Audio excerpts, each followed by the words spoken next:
Hello everyone and welcome to the UK Pensions Awards live judges Q&A. My name is Jonathan Stapleton. I'm editor of Professional Pensions.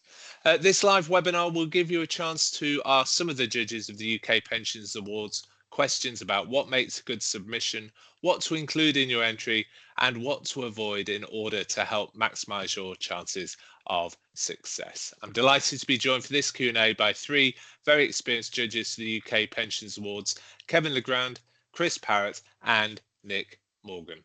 Kevin is an independent pensions consultant and a past president of both the Pensions Management Institute and the Society of Pensions Professionals. Chris is a professional trustee at Best Trustees. Before this, he was head of pensions and benefits at Heathrow Airport and has held senior pension management roles at a range of organisations during a career spanning nearly 40 years. And Nick is a pensions director at Cummins and has, during her career, worked within in-house reward departments of FTSE 100 companies, as well as holding senior roles within employee benefits and actuarial consultancies. She's a fellow of the Pensions Management Institute and actively contributes to a number of professional bodies and associations. Big welcome to you all, and thank you very much indeed for joining us today. So before we begin, I'd just like to remind you all of the background to the UK Pensions Awards and the awards process for the 2025 awards. The UK Pensions Awards are now in their 28th year, and they aim to recognise the providers and advisors that offer the highest level of innovation, performance and service to occupational pension schemes and their members. To enter the awards for the 2025 awards, visit our website ukpensionsawards.com and click the button on the toolbar marked Enter the 2025 Awards. Should you have any difficulty at all with that, please contact my colleague Sophia De Palma. Her details can be found both on our website and in the entry guidance pack. So as part of your entry, you'll need to submit both an entry form and a 4-page submission for each category you plan to enter. Both of those documents are really important, so please do submit both the entry form and the submission. The judges are going to use these to draw up the finalist list and decide on the final winners. The deadline for receipt of entries is 5 p.m. on Friday, the 24th of January next year. So that's 5 p.m. on Friday, the 24th of January.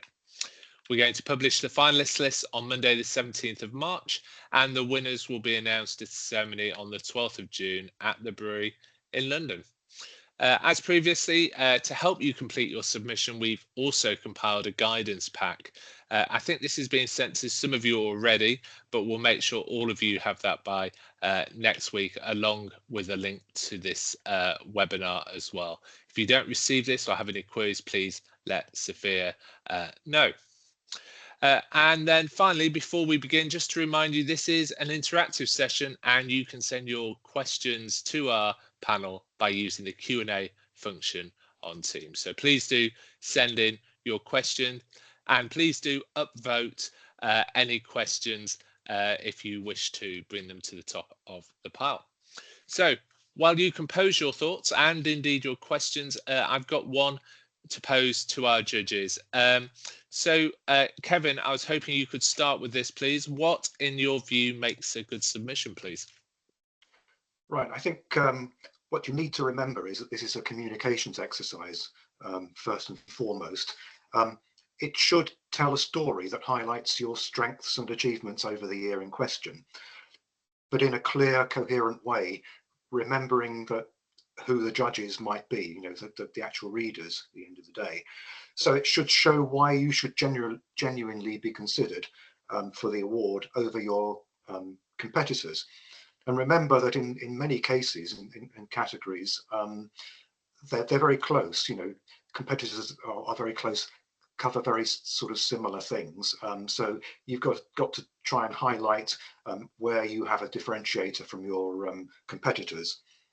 And the other thing is, I think that it needs to be presented in a way that'll make a busy judge want to read it. We're all very busy with our own business lives. and we have to fit our judging in around that. And we have a lot of scripts to read in a fairly short space of time. So anything that you can do that makes our life a bit easier will tend subliminally or otherwise to enhance your ability to be looked at in more favorably, if you like. Thank you so much for that, Kevin. Chris, can I come to you? What in your view makes a good submission? Thank you, Jonathan, and I'll endorse everything that Kevin has just said, but can I just pick up on one thing, which is if you are entering or placing a submission around an achievement, particularly if that project that you've been working on, you are part of a team. I know from conversations with other judges, past and present, and it's a particular bugbear of mine, it's hugely irritating to read a submission which contains claims of, this was my idea, we were the lead, we did all the work, and that reads fine. But then you turn the page to the next submission and it's another firm, another individual making the same claims.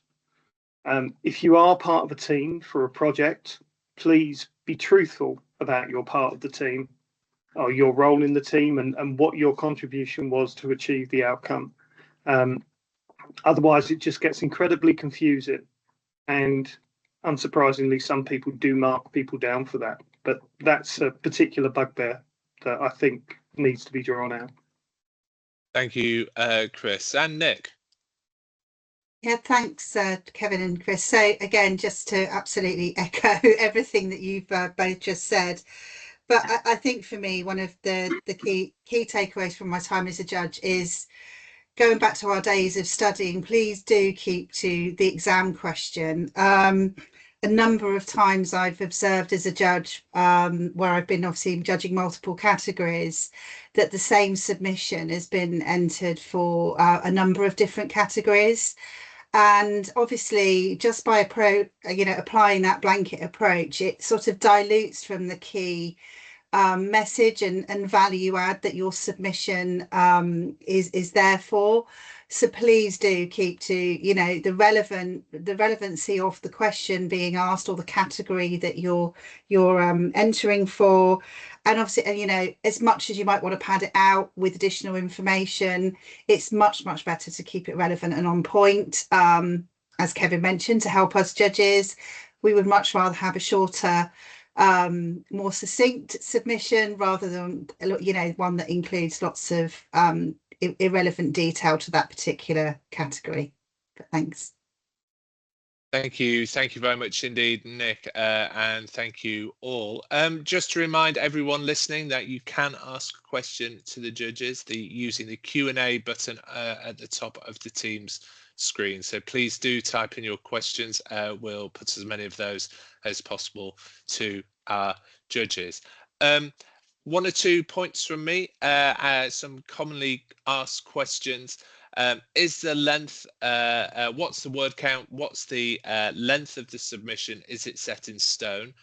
The submission itself must be no longer than 4 pages. That's 4 sides of A4 long, and that must be uploaded along with your entry form. We need both the entry form and the submission. We have noted in 1 or 2 cases people overwrite their submission. It's over 4 pages long. Judges are incredibly busy people, so that is incredibly difficult for them to get through. So 4 pages only. If you want to include a page full of disclaimers, that's absolutely fine, but the actual submission must be no longer than 4 pages long. Question here, does the submission need to be branded and designed, or is a plain PDF okay? Kevin, can I put that one to you? What's your view on that? I think it comes back to it doesn't really matter at the end of the day. You can do either.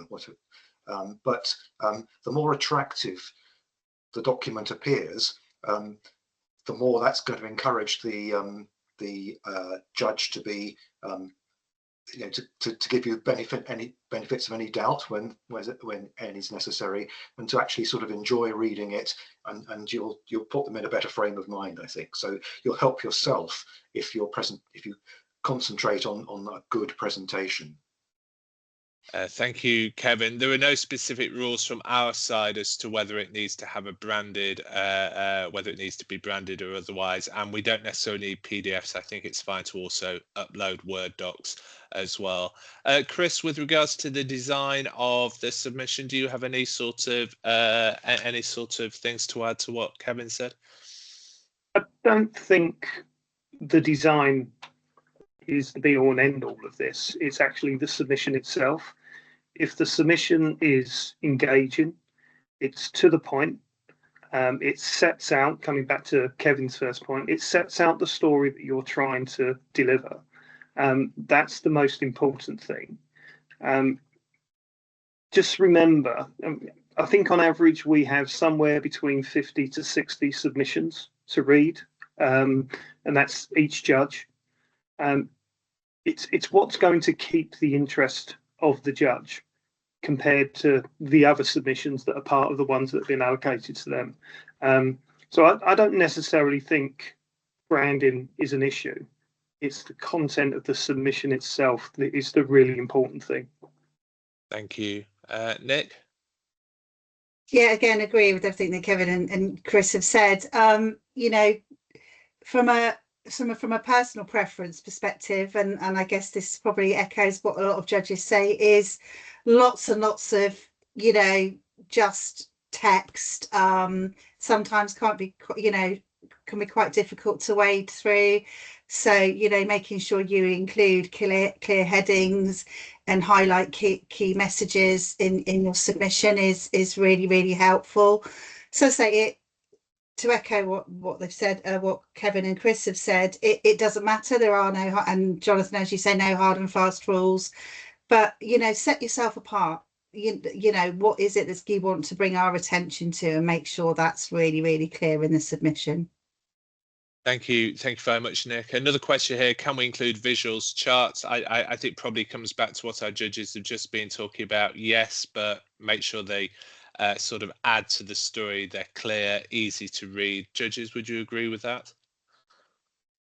Absolutely. Yes, absolutely. I mean, if you are going to include a chart, please don't make it so small that we can't read it. I mean, that's one thing. Please make it relevant to what you're being asked to submit for. Don't use a ridiculously small font just to achieve 4 sides of A4. I suppose they're 3 things. Kevin, Nick, I don't know if you want to add to that. Yeah, I would just add that it is quite a restrictive sort of word count, space-wise, if you like. And if you put in a lot of visuals that aren't really terribly relevant to what you're talking about, you're not helping yourself. You're wasting that space, if you like, that you could otherwise have used to make another point or make the point that you want to bring out more clear. Thank you. Yeah, just make it impactful. So it's something that actually, illustrates your key messages, as I mentioned earlier. I have seen submissions in the past where there has been, lots and lots of graphs on, for example, performance data that wasn't actually relevant to the particular category. So whilst it was, obviously something that particular company wanted to shout from the rooftops about, took up a lot of space and wasn't relevant to that submission. So make sure it's on point and actually highlights what it is you want to say in that submission. Thank you very much indeed. The next question is: are you looking for achievements over the last 12 months, or can it go further back than this? The year we're looking at for these awards is the year to 31st of December 2024. So it's that 12-month period. However, if you've done the majority of the work for a big deal, product innovation, or launch within this time frame, then it should be included in this submission with an explanation of the work completed during the award period. I think it's fair to say judges will use a common sense approach to this. Is that fair, judges. Anything to add on that at all, Nick? No, absolutely. Again, it is, it's fair enough that some of these projects are multi-year projects, so absolutely get that. As you say, if the big achievement is that it was implemented and over the line in the year in question, then that's absolutely fine. I have seen in the past where other information from many moons ago. So whilst it's nice to hear a bit of a history lesson, it wasn't particularly relevant to the submission. And I guess the exception to that is around where we're looking maybe at investment performance. But sometimes it is helpful to see, returns beyond the last 12 months. Thank you very much indeed for that, Nick. I'm just looking through. We've had another one on graphs illustrations. I think we've answered that. Yes, please do include them if you think they add to the story. A question here for A4 pages, a little vague. Again, it's 4 pages. It will be the same for everyone. Again, it's about creating that impact and making sure it really stands out. One question here: can links be included for something like a video? Will every judge click on the link? I think it's probably fair to say that links, yes, can definitely be included where they are relevant to the submission. Chris, do you have any views on that at all, please? I would say don't riddle your submission with links, because that's not going to land well. 1 or 2, if you're trying to illustrate a point, yes. If that link goes off to a white paper, or say of 20 pages long, that will not land well with some judges. Some will read it because they've got a personal interest, some won't. Also, please don't include a series of appendices. Please see Appendix K. I don't think anybody is going to read Appendix A through to J before they get to K. The space restriction is there for a reason, and it's to give a level playing field. So please try to respect that. But yes, 1 or 2 links if it's absolutely relevant and it takes to a video. Absolutely no problem. Thank you for that, Kevin. I'm going to come to you, but I'd just like to flag up once or twice we've had issues where links have been included and they go to password protected sites. I think it's fair to say that if judges have to root around for passwords, logins and everything else, it does create some sort of barrier to them actually viewing that. But if, for instance, you're doing a comms category and a video is essential to showing what you've done, then absolutely do include a well-placed link. Kevin, anything to add on that at all from your perspective? I agree entirely with what Chris has just said. It is an individual thing for each judge to decide whether and to what extent they will look at additional material. But I think you need to concentrate on the 4-page submission, because that's the key document. The idea is that puts everybody on a level playing field, and I think you should be looking to be able to get the main points that you want across within that document. And the more you feel that you have to provide links into other documents or appendices or whatever, that sort of takes away from the strength of the message that you're trying to get across, I think, in the 4 pages. So it's really up to you what you want to do in those terms, but don't assume that every judge will necessarily click the link, go on and look, because some won't. The key thing is to concentrate on what you've got in that 4-page submission. Yeah, I agree, Kevin. We can't mandate that every judge will do that. I would say if you are going to include it, some judges may, and if you do, make sure it's a nice, short, snappy, 1 or 2 minute video. I don't think any judge is going to sit through a 10-15 minute video. in a submission. You know, accepting that can be valuable, as Jonathan said, in certain categories, but not, you know, whether it's comms related. But I would say generally, you know, I guess it does take away from the level playing field if you know, we got a 4-page submission that had, you know, 20 links in it, you know, that does feel, you know, that wouldn't be particularly fair on other submissions. Thank you very much indeed, Nick. We have 1 or 2 more questions coming in. Please do keep those coming in. I'll put as many as possible to the panel that we have. So the question is, do judges evaluate every award, or do they focus on areas where they are a specialist, and how are any potential conflicts of interest resolved? So first question first, how do we choose judges? We have an open call for judges. So we sort of do an open call for judges to judge the awards.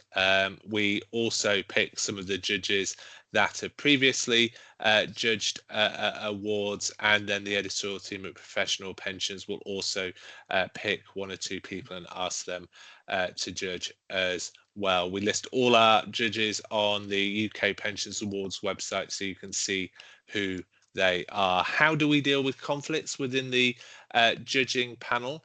Well, firstly, not all judges will judge every single award. We split judges up into 7 different judging groups. Each judging group will judge a different batch of categories. We make sure we have a 3-stage conflict of interest process.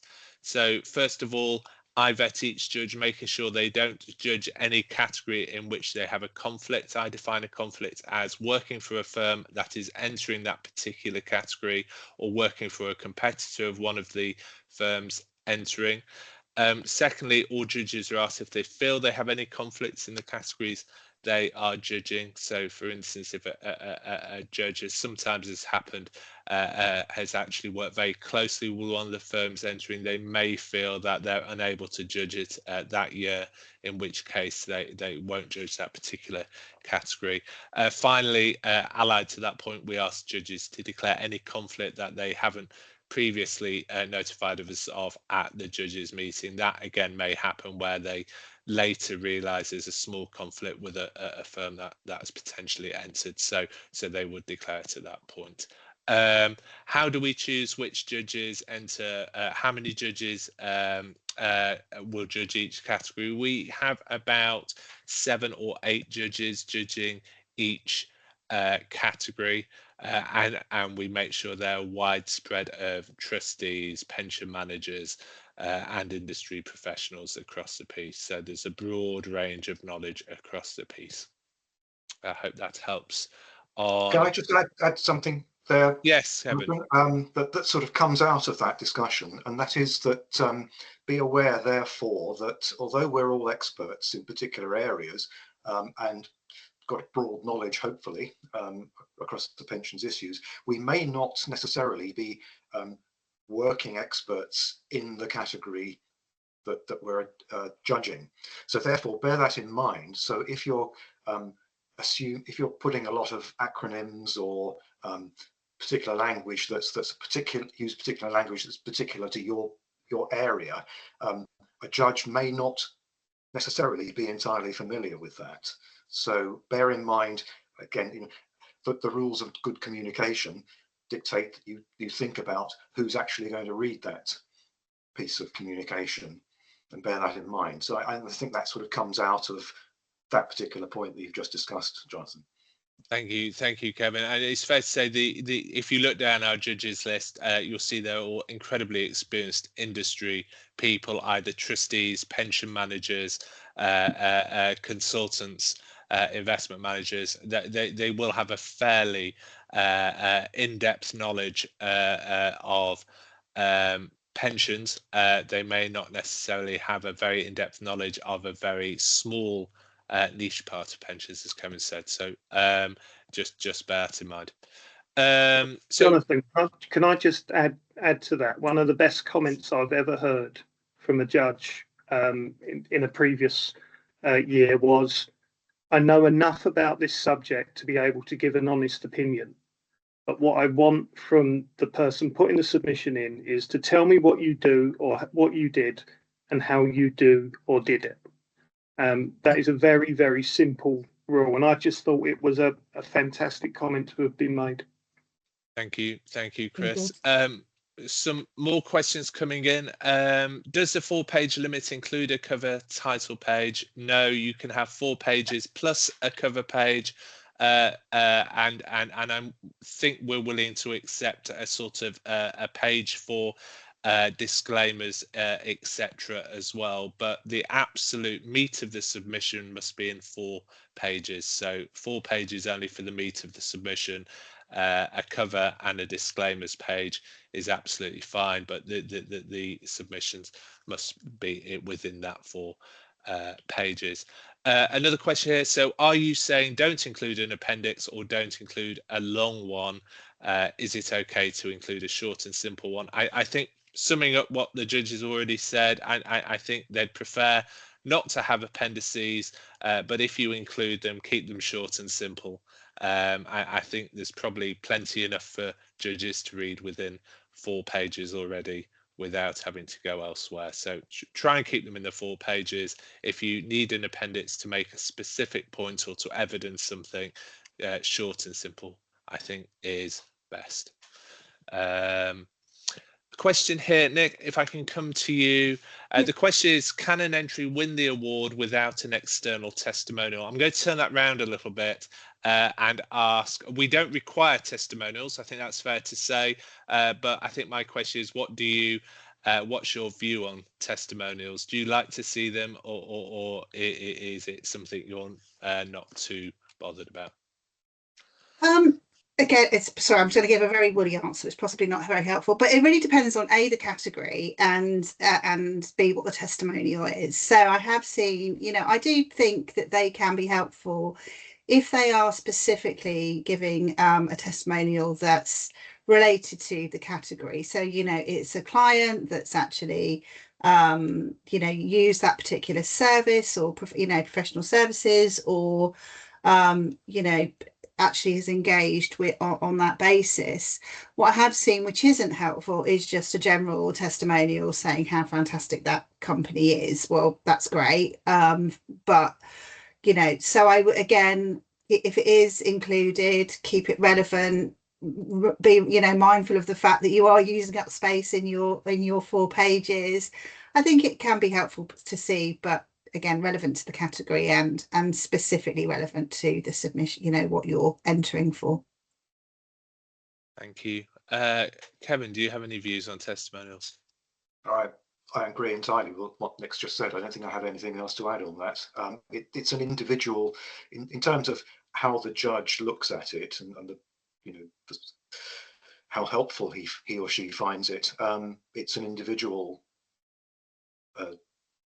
assessment, really, and as Nick said, it's got to be relevant, it's got to be on point, it's got to support a point that's being made. Otherwise, you're just wasting everybody's time, including your own, and wasting space that you could have either used to better effect. Thank you very much indeed. Kevin, please do keep those questions coming. I'll get through as many of those as I can. So one question we're often asked is all the information contained within submissions treated as confidential? Absolutely. Only the judges judging those particular categories will see the submissions. None of the information within the submissions will be published or otherwise disseminated without express written permission. So we treat everything sent to us as strictly confidential. More questions coming through. Can entries be submitted jointly between a consultancy and a pension scheme, for instance, or does it need to be solely from one entity? Well, we do have a number of categories for pension schemes, our pension scheme of the year categories. So those are sort of targeted specifically at pension schemes and the achievements they have made. So obviously we welcome pension scheme entries there. That more than happy for consultancies and providers to assist pension schemes to write those submissions and to work with them to get the submissions, as long as the pension scheme has agreed to do that and given permission. More broadly, though, can entries be submitted jointly? Would you, Chris, how would you feel about an entry that sort of a joint piece of work between a sort of consultant or a provider and a pension scheme itself? I suppose this comes back to the first comments I made. You know, be truthful about where you are if you're part of a team. I would welcome anything that's a partnership between a fund and consultant, or a partnership between anybody to achieve a great outcome that helps members. I don't necessarily see it as a barrier at all. Thank you. From my point of view, I think I just add that just think very carefully about where you enter such a submission. So if, for instance, it's about a new consulting innovation, which you developed in partnership with a pension scheme, then perhaps it should be an innovation for the consultancy of the year category. If it's actually about a new pension scheme innovation that a consultancy has helped develop, and it's a question of whether you're entering on behalf of the pension scheme or on behalf of the consultants, and I think that would probably influence your choice a little bit there. Oh, nice question. A really good question here. What happens if the judges cannot decide between two entries? How is this resolved? Kevin, it's pistols at dawn, isn't it? Well, in all the years I've been judging, we've never actually got to such an impasse that we couldn't make up our minds. It's usually it's quite surprising, actually. Perhaps it isn't surprising that when we actually come together and put our marks together, we find that there's a lot of consistency throughout those marks, and it's usual that you end up with a clear winner or top two or three that are very close. We sit down and discuss it. We each say why we felt that the one we gave the highest marks to was the best one, and we sit and listen to what our other fellow judges the pitches they make, if you like, and we just talk it through. I've never actually come to a point where in any of the judging teams that I've been in where we haven't actually been able to come to a conclusion, a compromise at the end of the day. I know that there are occasionally very strongly held views, and those, we're all good judges, and we professionals, and we take into account the comments made by our colleagues. So we never actually come to a point where you can't make a sensible decision at the end of the day. Thank you very much, Kevin. Nick, do you want to add anything to that at all?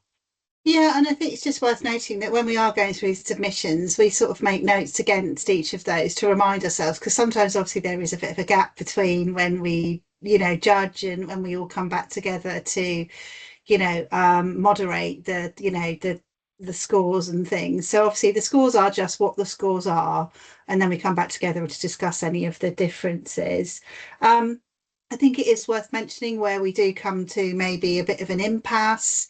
We discuss it, and sometimes that, as has been highly commended. Entries where it has been really, really close, but there will always be something as part of discussion amongst the judges that, for example, somebody said, well, I actually scored it this, or I observed Y, that will actually tip the balance. So yeah, it's a discursive decision-making process, but fundamentally based on absolutely independent scoring. Thank you for that, Nick. It's worth sort of telling you a little bit about how our judges actually mark the submissions. So what we do for the awards is we ask all judges to send us their scores we then bring those all together, and at the judges meeting we sort of have the aggregate scores, so we between all judges. So discussions then tend to revolve around the top sort of 3 or 4 in a category, although not necessarily. Some can come through from lower down the rankings, and then the judges come to the final decisions from there. So that's sort of generally the process. Chris, anything you'd like to put in from that point? Hugely. I mean, it always does amaze me when we sit in the judging room and the scores are announced, how similar people's thinking is. Just picking up on the discussions within the judges' room.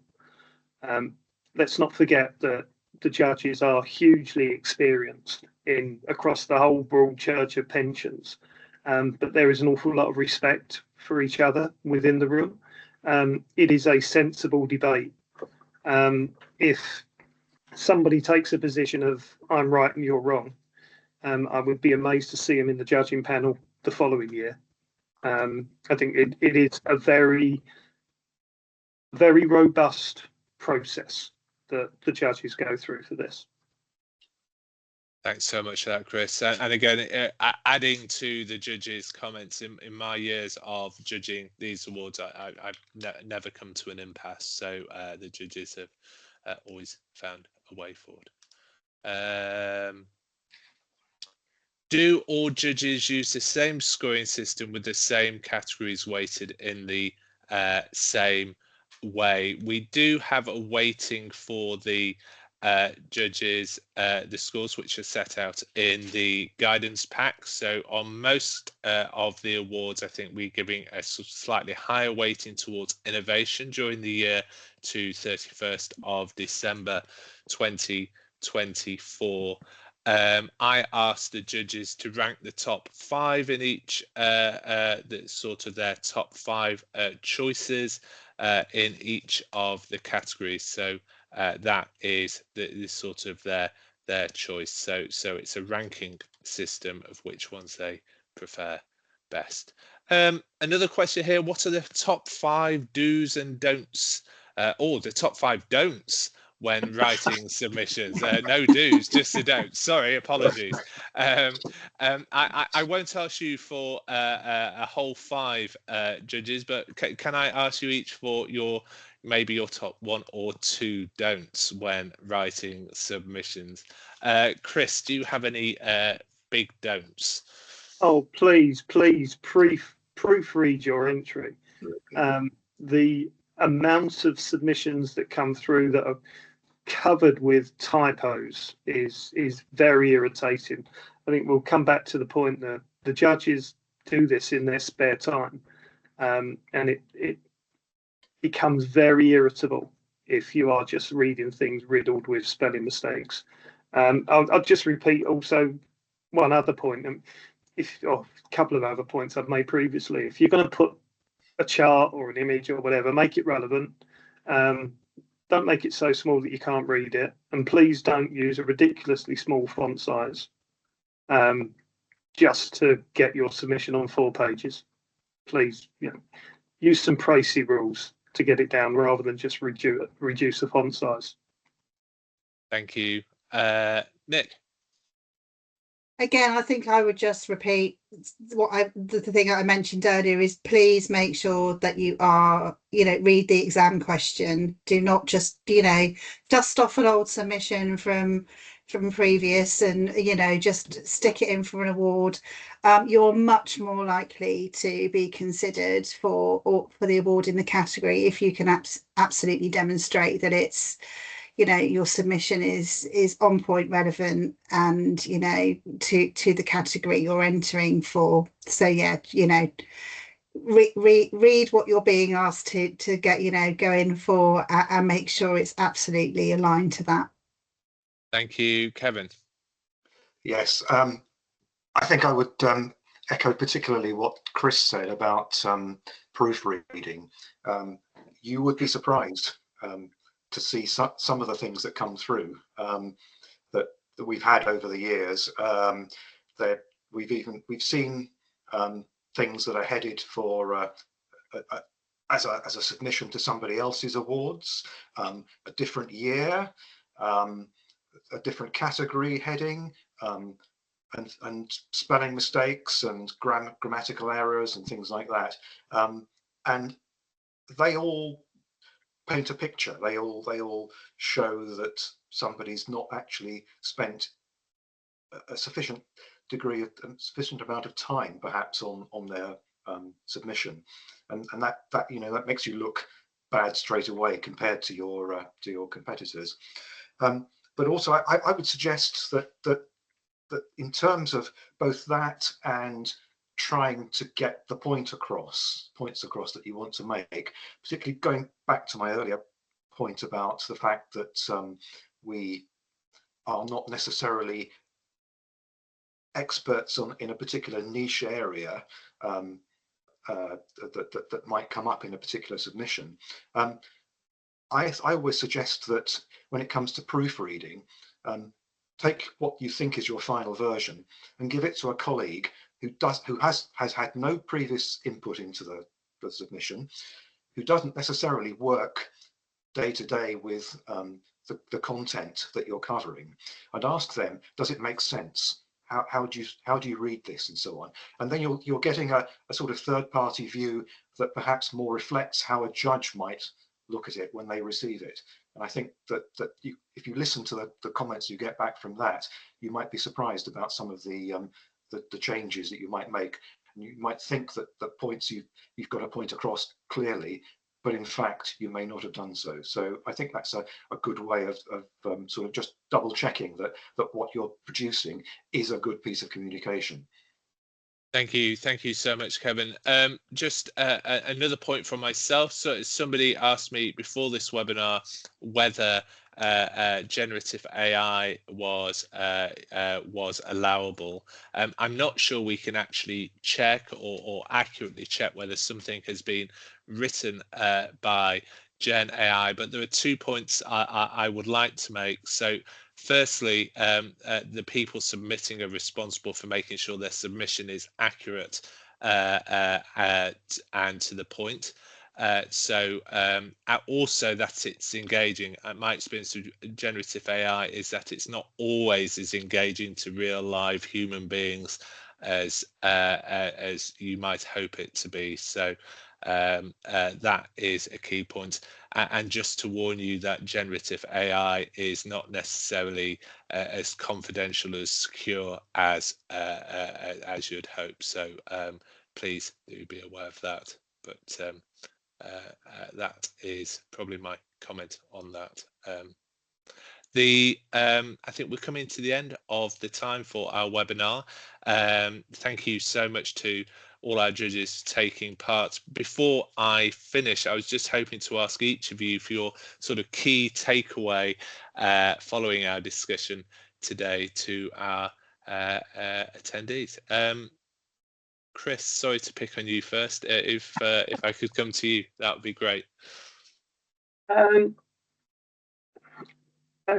think we should repeat things that have been said throughout this webinar. Make it relevant, make it succinct. The judges are doing this in their spare time. So what is going to capture their engagement and what is going to make your submission stand out from the others within the category that you're entering? Use everything that's been said within this webinar, I think. Thank you very much indeed, Chris. Nick?